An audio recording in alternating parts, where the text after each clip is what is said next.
Silence.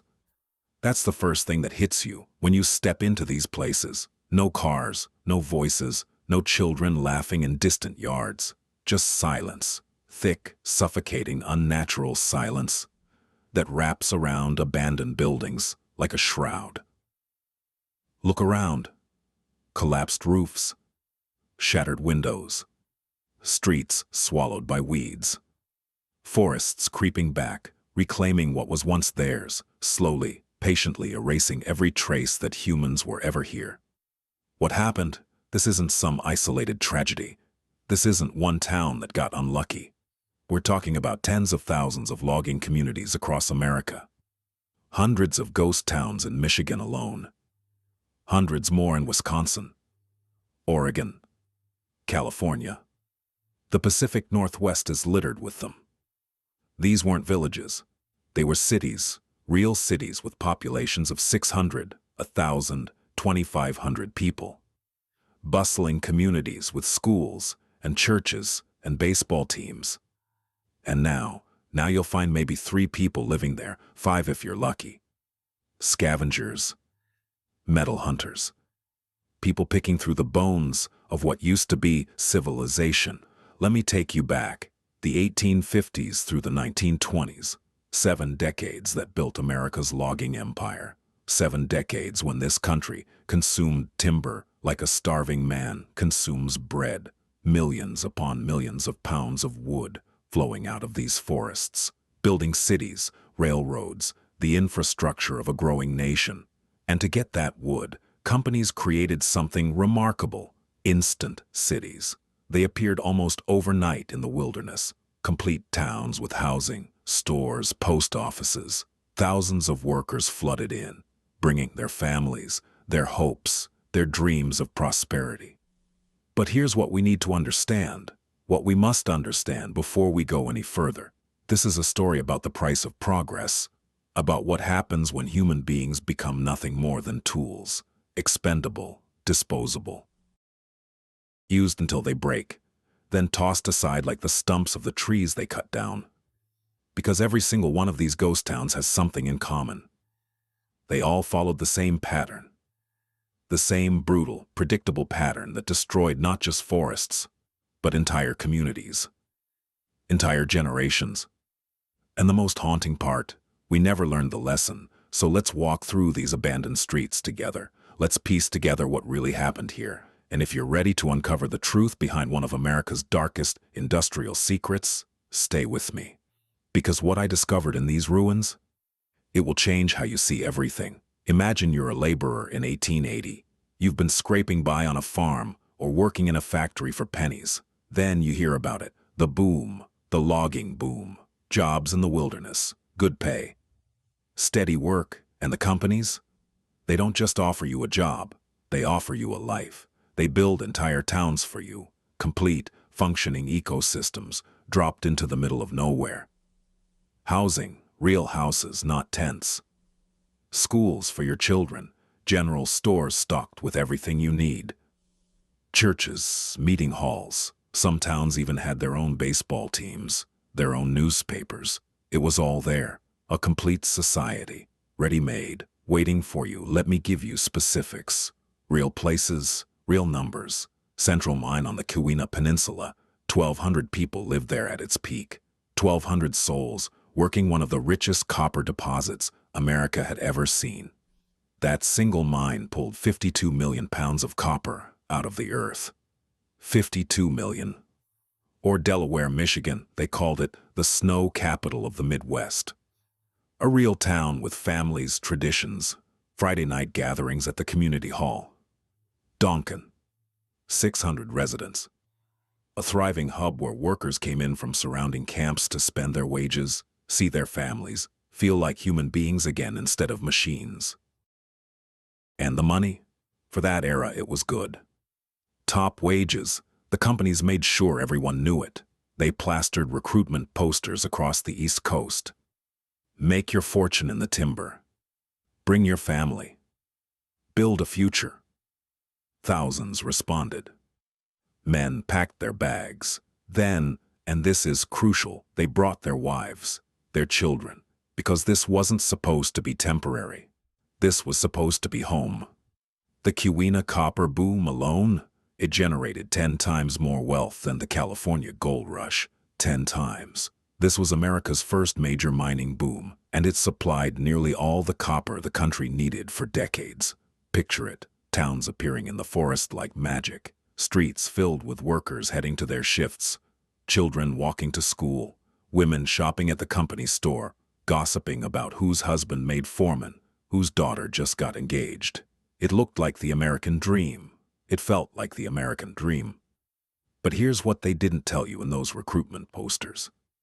Here's what the companies left out when they promised you prosperity and stability and a bright future for your children. Behind that facade, behind the neat rows of company houses and the well-stocked stores, there was a brutal reality. A darkness that would consume everything. And once you signed up, once you moved your family into one of those houses, there was no way out. Let's destroy the romantic image right now. Logging camps were not communities. They were not towns. They were seasonal labor prisons. And I'm choosing that word carefully. Prisons. The bunkhouses. God, the bunkhouses. 40 men crammed into a single wooden structure. Dirty, drafty. In winter, ice formed on the inside walls. No.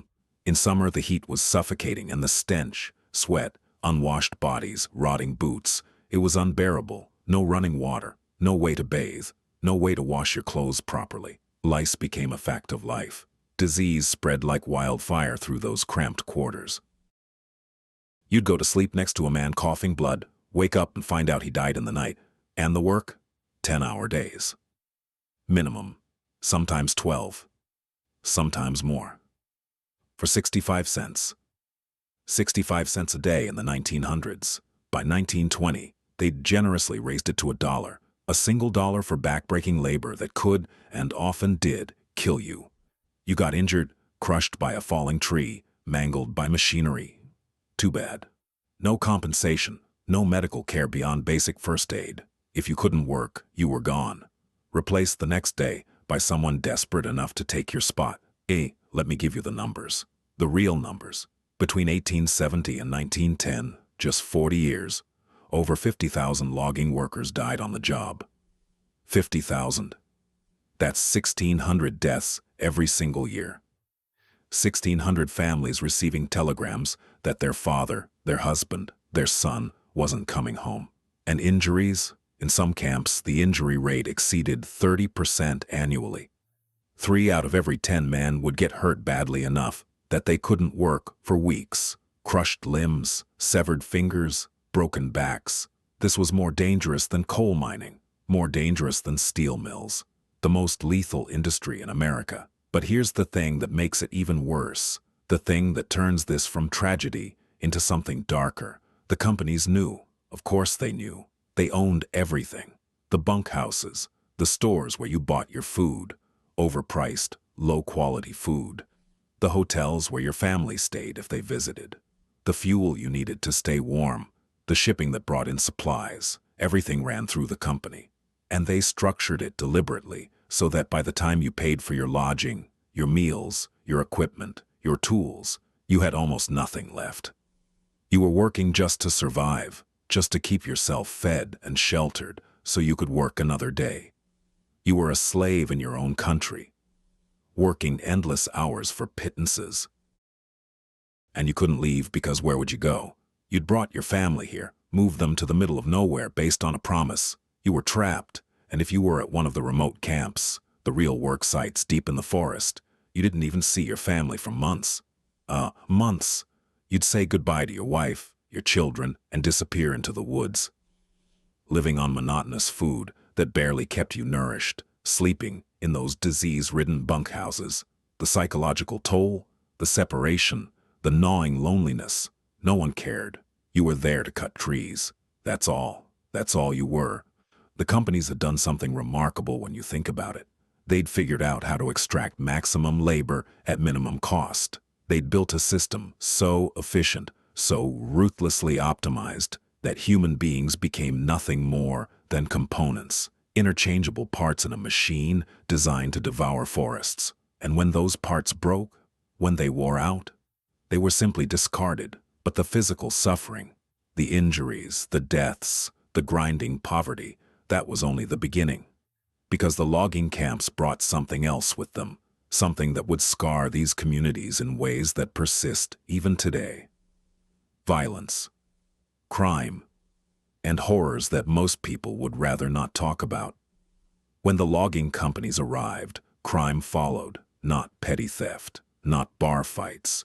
We're talking about violent crimes that tore communities apart, assaults on local populations, and especially attacks on women. Sexual exploitation became epidemic. Local women and girls found themselves prey. Logging personnel, men living in those isolated camps for months, starved of any normal social contact. They turned predators. Teenage pregnancies skyrocketed in towns near logging operations. Young girls, some barely 15 or 16, found themselves pregnant and abandoned when the crews moved on to the next forest.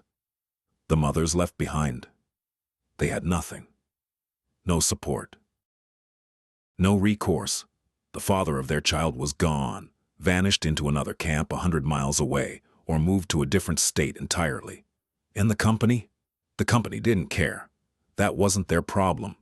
But it gets worse. Alcohol flooded these towns. Drugs followed. Prostitution became rampant. Not as a choice, but as survival for women with no other options. Gaming machines appeared in every saloon, every boarding house. Men gambled away wages they couldn't afford to lose, trying to escape the reality of their existence. AIDS began spreading, other diseases. The social fabric didn't just fray, it disintegrated completely. And when workers tried to fight back, when they tried to demand basic safety, reasonable hours, dignity, the companies crushed them. Everett, Washington. Loggers went on strike demanding an 8-hour workday and safer conditions. Basic human requests. The lumber companies responded with armed strike breakers. The confrontation turned into a massacre. 7 people died. 7. This wasn't an isolated incident. Strikes erupted across the logging regions, and every time, the companies had the same playbook. Blacklists, mass firings, hired thugs with guns. You stood up for yourself, your name went on a list. No other company would hire you. Your family starved. That was the choice. Submit or starve. Let me tell you about Cole Bostwick, 18 years old, third-generation logger, working alongside his father in the Oregon forests, trying to carry on the family tradition. One day, a tree fell wrong. Just one mistake. The kind of mistake that happened constantly in an industry that prioritized speed over safety. Cole died 15 feet from his father. 15 feet. Close enough that his father heard the impact. Heard his son's last breath. The company's response? They sent a form letter, expressed sympathy, then hired someone new the next morning. Cole's story isn't unique. It's not even unusual. Families across these logging regions lost sons, fathers, brothers. Generation after generation, fed into the same grinder. And here's what makes it truly unbearable. These weren't accidents in the sense of unpredictable tragedies.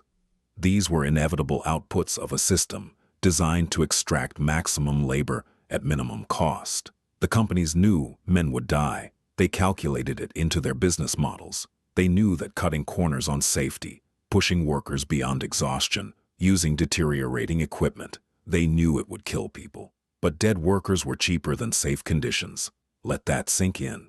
Human lives literally had a price tag, and the companies determined that price tag was lower than the cost of preventing deaths. So the blood kept flowing. The crimes kept happening. The exploitation continued year after year, decade after decade. If this is hitting you the way it hit me when I first uncovered these records, if you're feeling that mix of rage and disbelief, let me know in the comments. And if you think this story needs to be heard, hit subscribe, because what comes next, it gets even darker. And while all this human suffering unfolded, while families were torn apart and communities descended into chaos, something else was happening. Something that would ensure these towns could never recover, even if they wanted to. The companies weren't just destroying people. They were destroying the land itself. Picture an ancient forest, trees that have stood for 300 years. 400, Ecosystems so complex, so interconnected, that scientists still don't fully understand them. Now picture it gone, completely gone, not thinned, not selectively harvested, gone. Stumps stretching to the horizon, branches and debris piled in massive tangles. The ground churned into mud. Every single tree, every single living thing above a sapling, cut down and hauled away. That's what they did. That's what logging actually meant in this era. When the surrounding forest was completely cut down, the workers moved on. Simple as that. Nothing left behind but devastation. They called it high grading. Target the best trees first, the oldest, the most valuable. Strip them out. Then take the second-tier trees. Then everything else that could possibly be sold. What remains?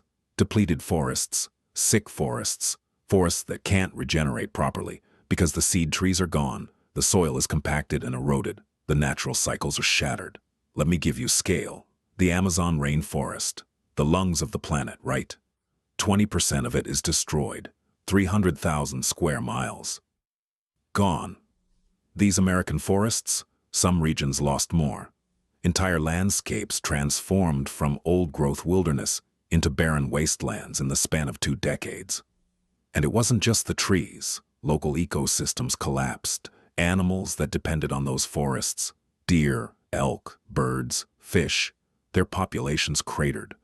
Streams filled with sediment from erosion, killing the fish. Hunting grounds disappeared.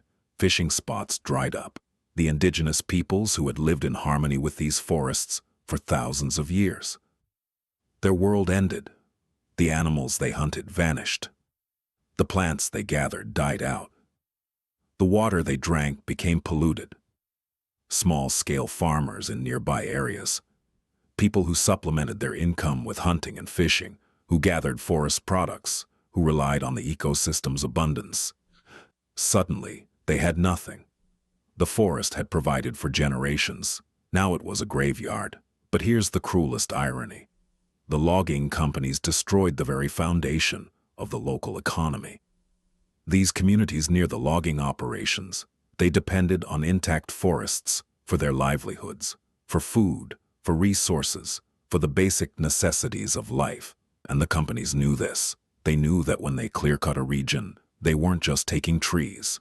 They were taking everything, the wildlife, the clean water, the fish, the materials people used to build and repair their homes.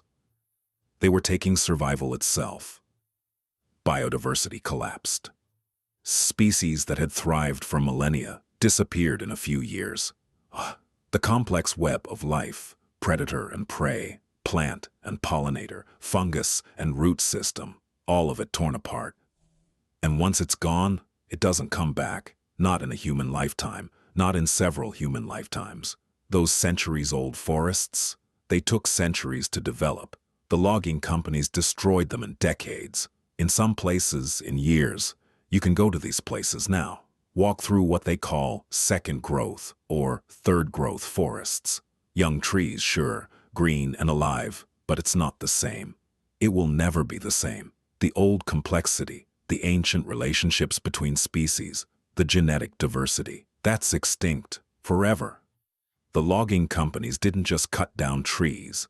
They committed ecological genocide. They erased entire worlds that had taken thousands of years to evolve, and when they were done, when they'd extracted every ounce of value from the land, they moved on, leaving behind poisoned earth, erosion, landslides, floods where floods had never happened before because there were no roots to hold the soil. But they also left something else, something that would prove even more devastating to the people who'd believed the promises, who'd moved their families, who'd invested their lives in these company towns. They left ruins and ghosts, because when the trees ran out, when there was nothing left to cut, the companies simply shut down, overnight, without warning. And that's when the real nightmare began. One day you wake up and go to work, same as always. The next day, the mill is closed. Locked, a notice on the door. Operations suspended indefinitely. No severance, no warning, no plan for what happens next. The company's gone. This is how it ended for thousands of logging towns across America. Not with a gradual decline. Not with time to prepare, to transition, to find alternatives. It ended overnight. The timber resources were exhausted, stripped bare, and the companies simply shut down and moved on. They'd extracted everything of value. Why stay? LaQuinn, Michigan, a bustling logging town. Then one season, the workers moved on. The company shut its doors, and now, nothing remains but foundations, crumbling stone markers of where buildings once stood. That's it. That's all that's left of an entire community. Garnet, Montana. Gold mining town that pivoted to logging when the gold ran out in 1905. For a few years, it survived. Then came the devastating fire of 1912. The logging operations were already declining. The fire was the final blow. The population vanished. Just vanished. Within a year, Garnet was empty. Central mine on the Keweenaw Peninsula, remember? 1,200 people at its peak. 52 million pounds of copper pulled from the earth. The last full-time resident left in 1952. One person, holding on to a ghost, finally admitting defeat and walking away. Delaware, Michigan. The snow capital. Hundreds of residents once called it home. Now, you'll find a handful of people, maybe, Donkin. 600 souls. Down to fewer than 10. But let me bring this into the present, because this isn't ancient history. This is still happening. Mackenzie, British Columbia. 2007. 1,700 union jobs disappeared when the mills shut down. 1,700 families suddenly without income.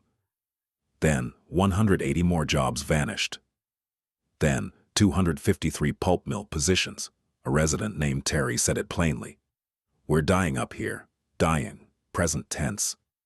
The Pacific Northwest, Washington, Oregon, hundreds of communities left behind in the upheaval of economic collapse after the environmental movement, finally forced restrictions on the logging industry in the 1980s and 90s.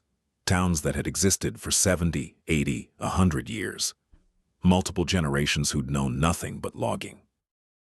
Suddenly, it was over. And here's the pattern you need to see. The pattern that repeats over and over. The economic structure of these towns was designed to fail. Designed to. Because everything, and I mean everything, was controlled by the company. They owned the housing, the stores, the infrastructure, the jobs.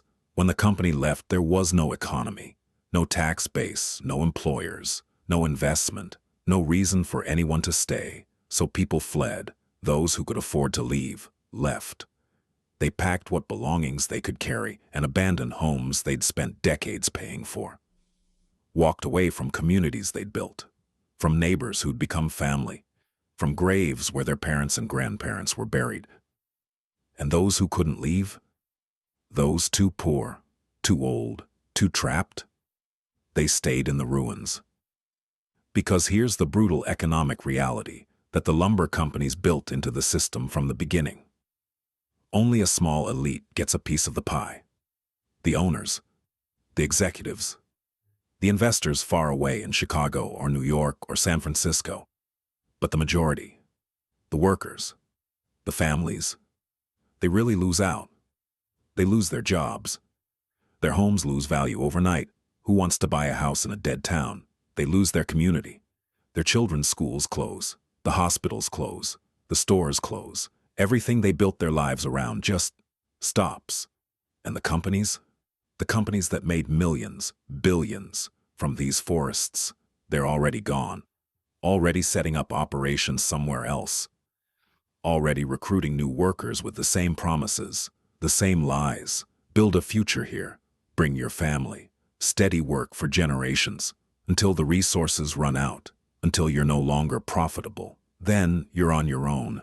But some people do stay, even now, even in the ruins. And their stories, their reasons for remaining in these ghost towns, they reveal something profound about human resilience and human desperation. Tom Chabanian lives in Donkin.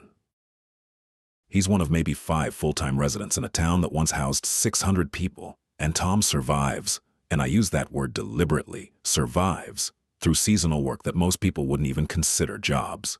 Minnow trapping, selling bait to fishermen, deer bait in hunting season, whatever brings in a few dollars, and metal detecting. Tom walks through the ruins with his metal detector, searching the overgrown lots where buildings used to stand, probing the earth for buried metal, coins, tools, anything he can sell or trade. It's not a hobby, it's survival, but it's also dangerous, deadly dangerous. Hidden mine shafts dot the landscape, covered over by decades of vegetation, invisible until you're falling into them. Wells that haven't been maintained since the 1930s, hidden under brush and rotting wood. Tom says it plainly. One blind step and you're done. You could die out here searching for scrap metal to sell. Die alone, your body not found for days or weeks. And yet people do it. Because what choice do they have? Some of the old homes, the ones still standing, they've been converted into summer residences. Former residents or their descendants come back for a few weeks each year. Nostalgia tourism, to the place their grandparents once lived. They stay in houses slowly collapsing, surrounded by ruins, pretending for a brief moment that the town is still alive. Then they leave, back to wherever they built their real lives. Mackenzie, British Columbia, that town we talked about earlier, the one that's dying, it's seeing something strange. Remote workers are moving in.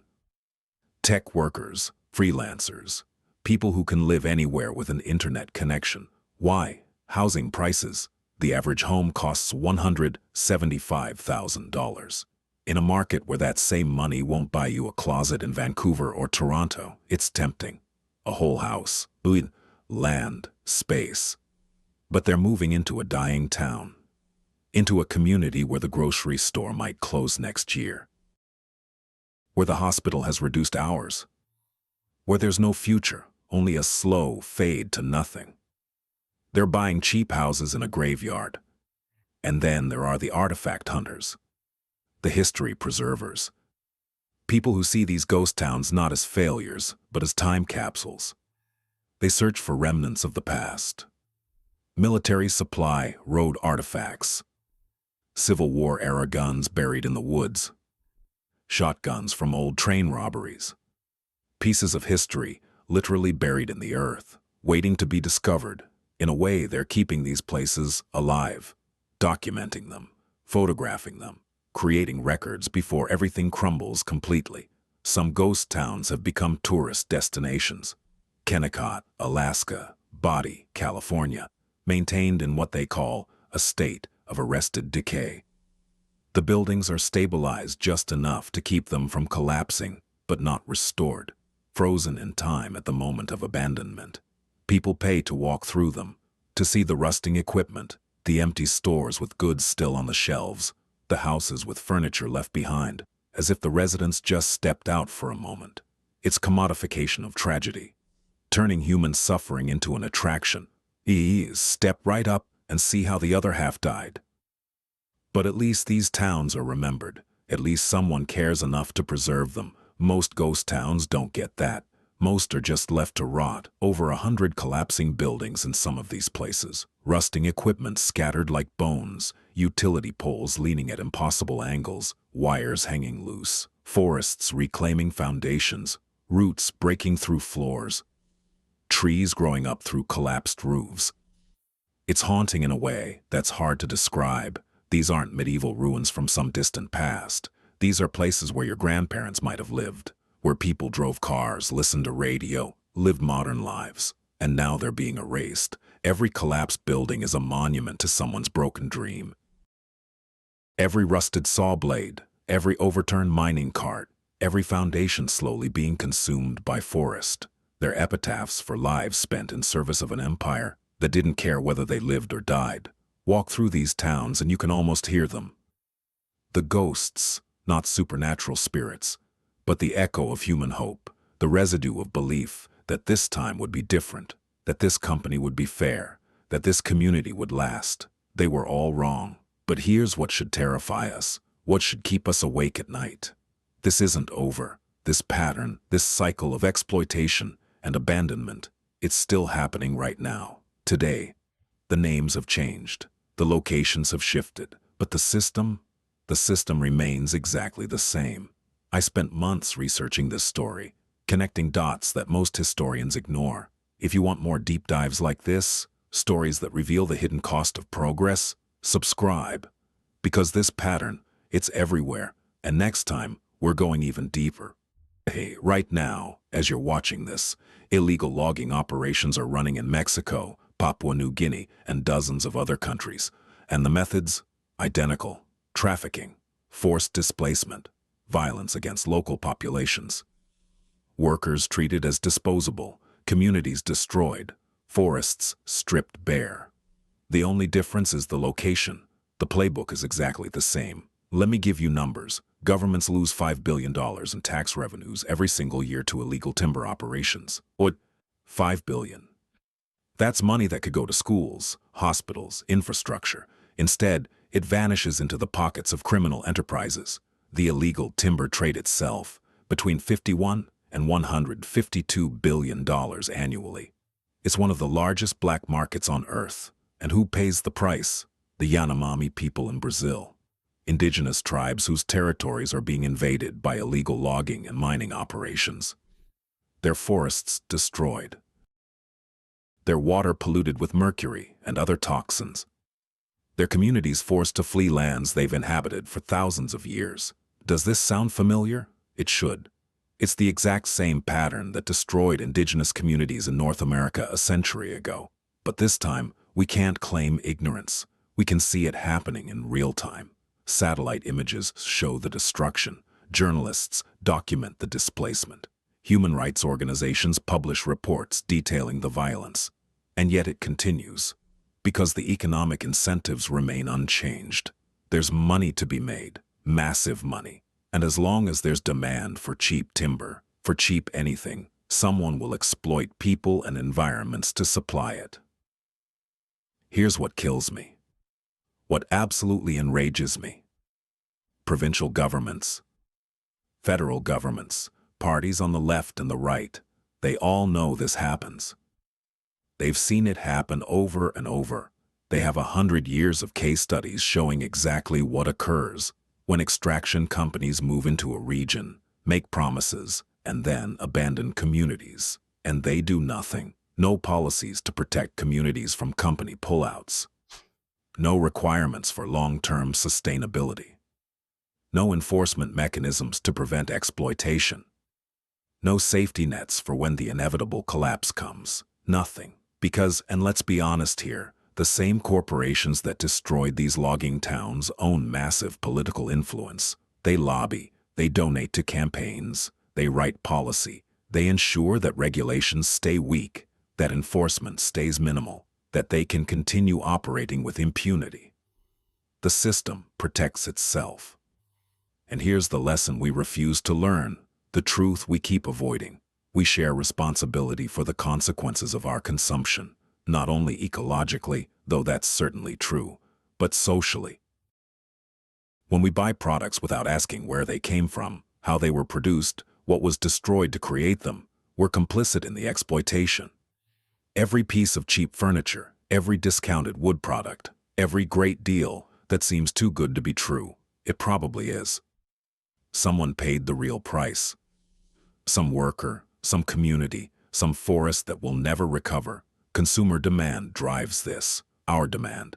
And until we start demanding ethical sourcing, sustainable practices, and fair treatment of workers, until we're willing to pay the real cost of products instead of the artificially cheap price built in exploitation, this will continue. The boom and bust cycle is not an accident of history. It's not an unfortunate byproduct of economic development. It's a feature. It's designed this way. Gold rushes in California, Alaska, Australia, instant cities that vanished. Coal towns across Appalachia, once thriving, now hollow shells. Steel towns in the Rust Belt, abandoned when production moved overseas. Every single time the pattern is identical. Companies move in, make promises, extract maximum value, then leave, discarding communities like used equipment. The faces change. The resources change, the locations change, but the human hashtag, the legacy. The pattern repeats: Mexico, Papua New Guinea, the Amazon, Southeast Asia.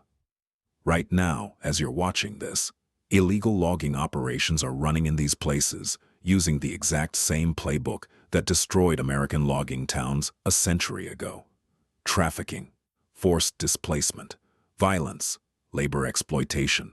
The methods haven't changed, only the location. Indigenous peoples in these regions are experiencing what American loggers experienced in the 1800s, what miners experienced, what every extractive industry has done to vulnerable populations since the beginning of industrial capitalism. Take them, use them, discard them. The numbers are staggering. Governments lose $5 billion yearly in tax revenues to illegal logging. $5 billion. The illegal timber trade itself? $51 to $152 billion annually. That's not a typo, Over $100 billion flowing through an industry built on exploitation and environmental destruction. The Yanomami people in Brazil, their territories are being invaded by illegal loggers and miners right now. Their rivers poisoned with mercury, their forests destroyed. They're being forced from lands their ancestors inhabited for thousands of years. Forced displacement, the same thing that happened to indigenous Americans when the logging companies arrived. History doesn't repeat, it rhymes. And where are the protections? Where are the policies to prevent this? They don't exist. Provincial governments, national governments, parties on the left and right, none of them enact policies strong enough to protect communities from company pullouts, or from exploitation, from abandonment. Because here's the uncomfortable truth we need to face. We share responsibility for the consequences of our consumption, not only ecologically, but socially. Every piece of furniture we buy, every house we build, every paper product we use, there's a supply chain behind it. And somewhere in that chain, there are probably people being exploited, communities being destroyed, forests being obliterated. We don't want to think about it. It's easier not to. But our demand drives this system. When we demand cheap wood, cheap furniture, cheap construction materials, when we refuse to pay the true cost of sustainable forestry, we're making a choice. We're saying that our convenience matters more than someone else's life, more than someone else's home, their community, their future. The boom and bust cycle has played out hundreds of times across human history. The California gold rush, the Colorado silver boom, the Texas oil boom, the Alaskan pipeline, the fracking industry. Instant cities appear. Promises of wealth and opportunity flood in. Workers migrate by the thousands. Infrastructure gets built overnight. Then the resource runs out. Or the market shifts. Or regulations change. And the companies leave every single time. They leave behind human wreckage, unemployed workers, stranded families, polluted land, depleted resources, ghost towns full of broken dreams. And every single time we act surprised. Every time we pretend we couldn't have seen it coming. But we could. We absolutely could. Because the pattern is always the same. Extract maximum value. Minimize costs. Externalize harm onto workers and the environment. Take the profits and run. This isn't capitalism gone wrong. This isn't a few bad actors. This is the system working exactly as designed. The companies that ran the logging operations, many still exist. They've diversified, changed names, merged with other corporations. Their descendants, the executives, the shareholders, they're still profiting from the wealth extracted from those forests, from those workers' labor, from those communities' destruction. But the workers, the families, the towns, they got nothing. Worse than nothing, they got trauma, poverty, displacement, death, and the lesson we should have learned, the lesson that should have fundamentally changed how we structure resource extraction industries. We never learned it. We're still doing this.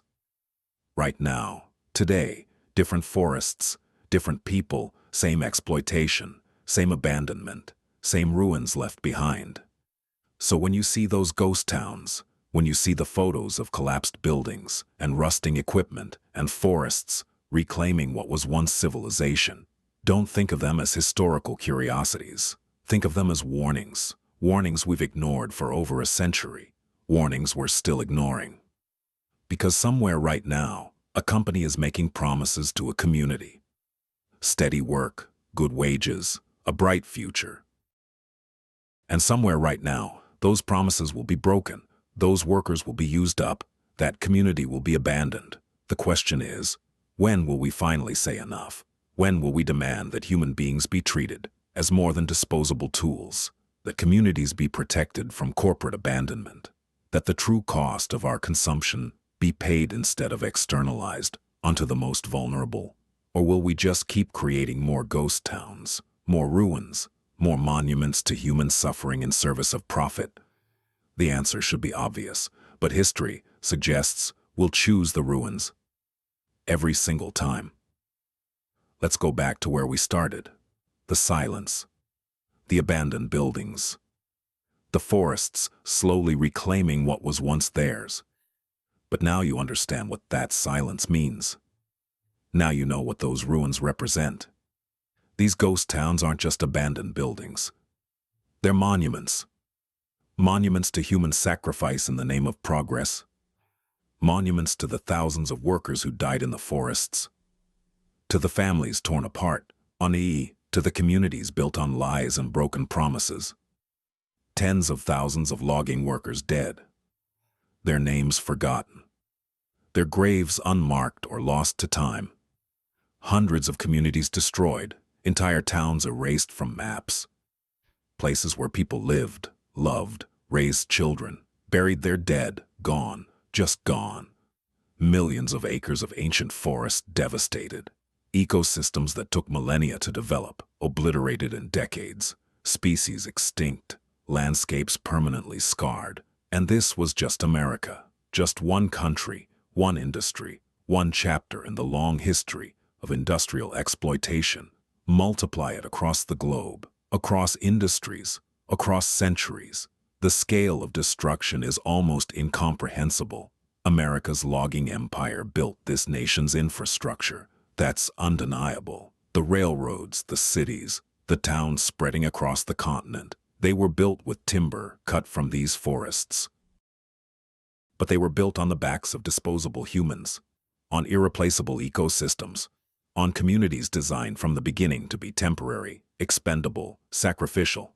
We got our cities, our railroads, our industrial might, and in exchange, we left behind graveyards. Not just graveyards of people, though there are plenty of those, but graveyards of ambition, of hope, of the belief that hard work would be rewarded, that sacrifice would be honored, that communities would be protected. Walk through a ghost town today. Really walk through it. Look at the collapsed buildings and try to imagine them whole. Picture families inside. Children playing in the streets. Workers heading to their shifts at dawn. Try to feel what it must have been like to build a life here. To believe this was permanent. To invest everything, your labor, your health, your future, your children's future, into this place.